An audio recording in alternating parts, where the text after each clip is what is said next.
High, সানওয়ে অ্যাডমিশনের পক্ষ থেকে সবাইকে শুভেচ্ছা জানাচ্ছি। আমরা এই মুহূর্তে অকল্যান্ড সিটিতে আছি। অকল্যান্ড সিটির খুব সুন্দর একটা পার্কে প্রচুর কোশ্চেন পেয়ে থাকি আমরা এই বিষয়ে যে আসলে একটা স্টুডেন্ট তার এজ যদি অনেক বেশি হয়, অর্থাৎ 40 ইয়ার্স ওল্ড হয় বা 45 ইয়ার্স ওল্ড, 50 ইয়ার্স ওল্ড, এরকম অনেক পেশাজীবী মানুষ আছেন যারা কিন্তু আপনি চাচ্ছেন যে ফিউচারে আরো একটা মাস্টার্স করার জন্য বা ফিউচারে আরো কোনো কোর্স করার জন্য, যে আপনার এই মুহূর্তে আপনি যে পেশায় আছেন সেটা থেকে আরো ভালো কিছু করার জন্য, সো আপনার ক্যারিয়ারটাকে গ্রোথ করার জন্য আপনি প্ল্যান করতেছেন। তো সেই ক্ষেত্রে ডেফিনেটলি আপনি নিউজিল্যান্ডের জন্য অ্যাপ্লাই করতে পারেন। এই ক্ষেত্রে আপনাকে মনে রাখতে হবে, আমাদের রিসেন্ট বেশ কিছু সাকসেস পেয়েছি আমরা যাদের এজ ছিল 45 ইয়ার্স ওল্ড প্লাস।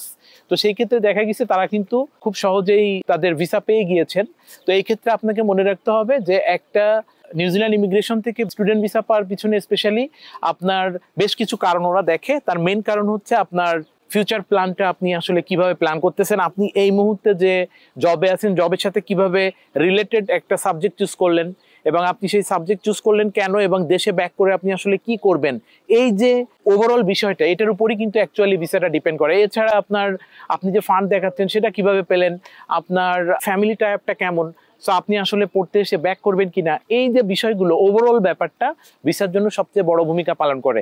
এই ক্ষেত্রে আপনার এজ 40 হোক, 45 হোক, 50 হোক, ডাজেন্ট ম্যাটার, এটা অ্যাকচুয়ালি কোনোভাবেই ম্যাটার করে না।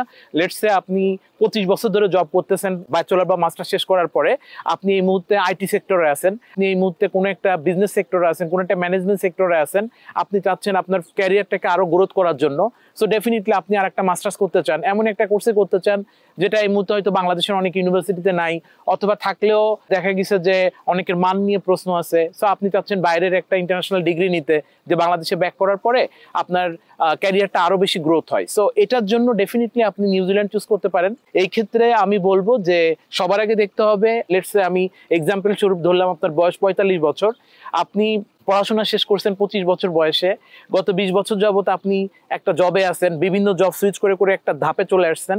সো এই যে জব আপনি এই মুহূর্তে করতেছেন, লেটস সে আপনি একজন ব্যাংকার, আপনি একটা এজিএম পোস্টে আছেন, অথবা আপনি ভালো আইটি সেক্টরের কোনো একটা পোস্টে আছেন, আপনি চাচ্ছেন আপনার ফিউচারটাকে আরো গ্রোথ করার জন্য ফার্দার কোর্স করতে। সো অনেক কোর্স আছে যেগুলো আসলে এই মুহূর্তে আপনার সাথে ম্যাচ করে যায়, যেমন আপনার বিজনেস ইনোভেশন লিডারশিপ সাবজেক্টটা ম্যাচ করে যাবে, আপনার কোনো একটা সাবজেক্টের সাথে আপনার ক্যারিয়ারের সঙ্গে ম্যাচ করে গেল।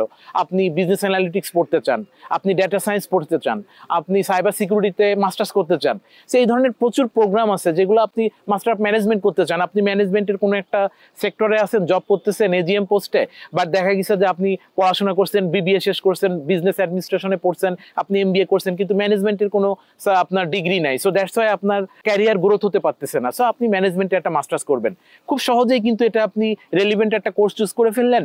আপনার ওইখানে কত টিউশন ফিস লাগবে, আপনার ওইখানে টোটাল লিভিং এক্সপেন্সেস কত, অ্যাড করে সেই ফান্ডটা আপনাকে দেখাতে হবে, আপনি ফ্যামিলি টাইপ দেখালেন, ইনশাল্লাহ আপনি কিন্তু ভিসা পেয়ে গেলেন। সো এইভাবে আপনি ভিসা পেয়ে যেতে পারেন। সো এখানে যেটা আমি বলতে চেয়েছি, বয়সের কোনো সময়সীমা নেই, বয়সের কোনো ব্যাপার নেই, আপনি যে কোনো বয়সে অ্যাপ্লাই করতে পারেন যদি আপনার ক্লিয়ার ফিউচার প্ল্যান থাকে, যদি আপনার প্রপারলি ব্যাকগ্রাউন্ডের সাথে ম্যাচ করে আপনি সাবজেক্ট চুজ করতে পারেন। সো এটা হচ্ছে ওভারঅল বিষয়। সানওয়ে অ্যাডমিশন ডেফিনেটলি আপনাকে হেল্প করবে আপনার কোর্স চুজ করার ব্যাপারটা, আপনার ফান্ডিং দেখানোর কিভাবে আপনি দেখাবেন, পুরো ব্যাপারটাকে আমরা কিন্তু আপনাকে অ্যাডভাইস করবো এবং আপনাকে প্রপারলি গাইড করব।